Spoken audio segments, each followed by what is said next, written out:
सम्मानीय सभापति महोदय, पूज्य गुरुजी गुरुमावृंद, मुंचासीन अतिथिगण ओ मोर आदरर छोट बड़ भाई और भौणी माने, आज आमे कहीं तिरंगा पताका तले एकत्रित होइछे ता समस्तଙ୍କୁ जणाथिबो।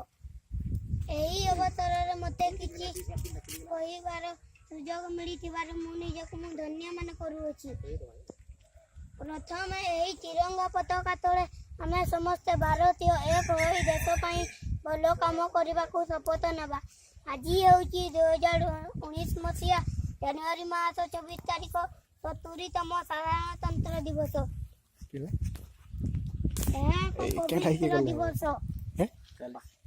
पवित्र दिवस आम देश 1947 मसीहा अगस्त मास 15 तारिख आमर प्रथम स्वाधीनता दिवस पालन करितलु। सत मात्र आम देश 1947 मसीहा अगस्त मास 15 तारिख स्वाधीनता दिवस पालन करितलु। सत मात्र आम देश शासन पई पूर्वपुरुष माने कोनोसी लिखित संविधान तैयारी करि नथिले। एथि पई आम भारतीय लोक माने शासन खसड़ा प्रस्तुत कले। डॉक्टर भीमराव अंबेडकर को हस्तर अर्पण करागला। दीर्घ 2 वर्ष 11 मास 18 दिन अक्लांत परिश्रम सफल होइतिला। एही दिनटी को मने रखिबा पई प्रति वर्ष जनवरी मास 26 तारिख को पालन करूचे और करूथिबे मध्ये। ठीक मैं वक्तव्य शेष करछि। जय हिंद।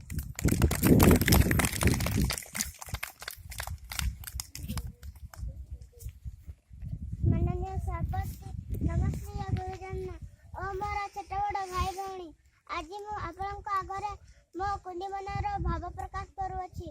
जीवन रे बड़ हेबाकू हेले जने आदर्श चरित्र को आखि आगरे रखिबाकू हबो। महापुरुष माने होचंती एही आदर्श चरित्र। आमे तांको जीवनी पढ़िबा, नीतिबाणी ग्रहण करिबा, तेबे जाई देश जाति और समाज कल्याण करि परिबा। जीवन हमर सार्थक हबो।